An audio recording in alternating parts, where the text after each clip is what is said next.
Apa saja peristiwa yang menarik perhatian media nasional dan internasional dalam perang GAM dengan TNI? TNI yang menganggap dirinya kuat dan banyak pasukan dengan SIO 26 provinsi melawan satu provinsi Aceh. Bahkan, hal yang sangat konyol dilakukan oleh serdadu Indonesia ini, mengepung rawa-rawa kosong dan berlumpur dengan 5.000 prajurit TNI yang dikerahkan ke sana.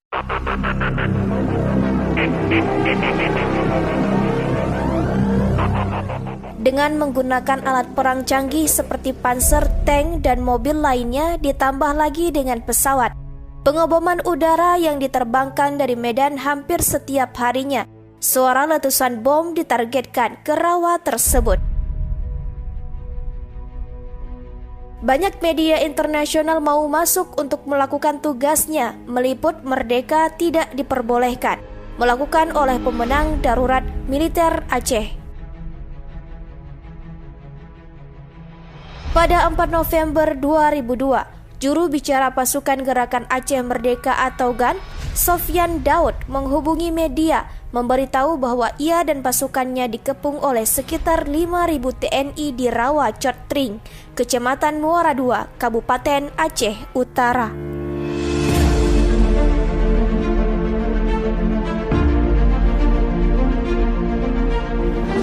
Sofyan Daud mengatakan bahwa pengepungan dilakukan dengan menggunakan kendaraan perang seperti panser dan alat berat tempur lainnya. Sofyan Daud mengancam jika pasukan TNI yang melakukan pengepungan itu tidak ditarik, GAM akan menyerang pos-pos TNI di seluruh Aceh.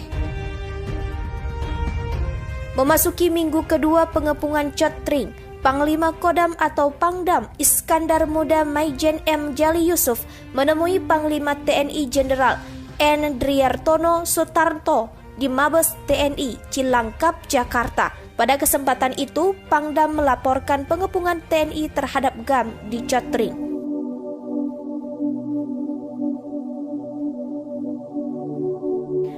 Menurut Jali Yusuf, pihak TNI masih mengedepankan pendekatan persuasif dengan menghimbau kepada GAM untuk menyerahkan diri. Himbauan dilakukan termasuk dengan menggunakan helikopter untuk menyebarkan selebaran kepada GAM melalui udara, serta himbauan melalui pengerasan suara. Hal yang sama juga dilaporkan oleh Kasat TNI Ramyan Zat Rashudu.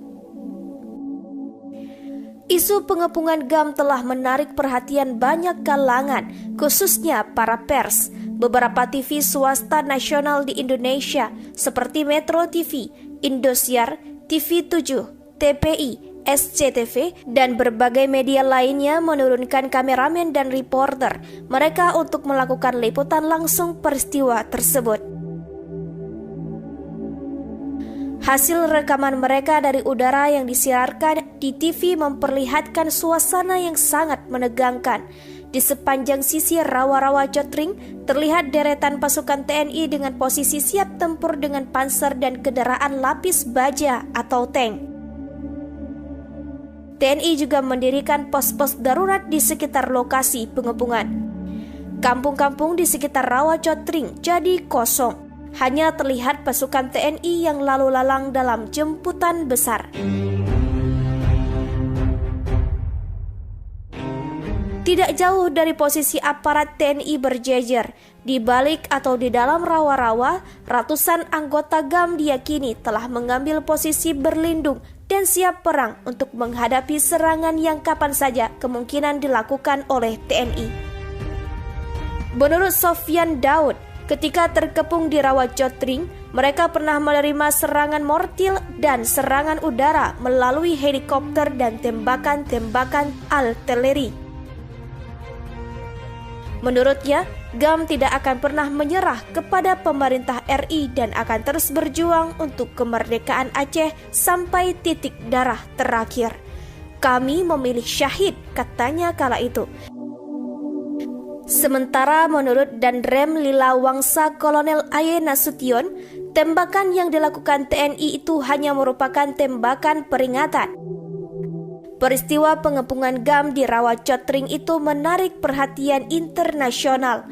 Para wartawan asing mencoba mencari informasi terkait peristiwa tersebut. Namun, mereka tidak diperbolehkan melakukan liputan tersebut. Mereka dijekat di Luk Sumawe dengan bermacam dalih yang dinyatakan. Pada 14 November 2002, pengepungan terhadap GAM di Cotring oleh pasukan TNI sudah mencapai jarak yang sangat dekat. Kedua pasukan hanya berjarak sekitar 200 meter. Masing-masing pihak TNI dan GAM dalam jarak bidik dan siap tembak. Kombatan Komrem 011 atau Lila Wangsa, Kolonel INV Aye Nasution memimpin langsung pengepungan tersebut.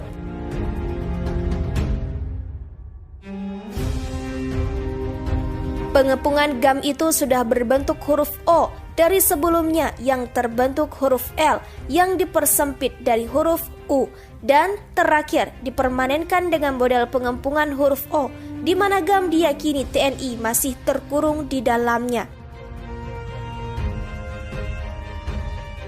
Hal ini diyakini pula oleh TNI akan menyempitkan ruang gerak GAM dan mempermudah penyerangan oleh TNI, karena wilayah pengepungan hanya sekitar 2 km saja.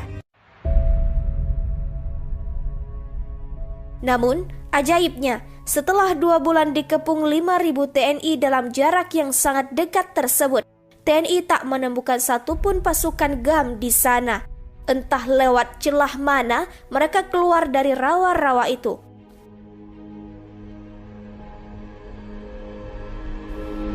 Aksi konyol yang sangat memalukan itu dilakukan oleh para serdadu Indonesia dengan mengepung rawa-rawa kosong dan menghabiskan banyak amunisi, baik dari meriam kodok dan senjata serbu lainnya. Berikut kisah singkat Aceh digempur bagaikan perang antar negara di dunia yang kita lihat di berita internasional. Kami, kontributor Mu'alim TV, sampai jumpa di lain waktu.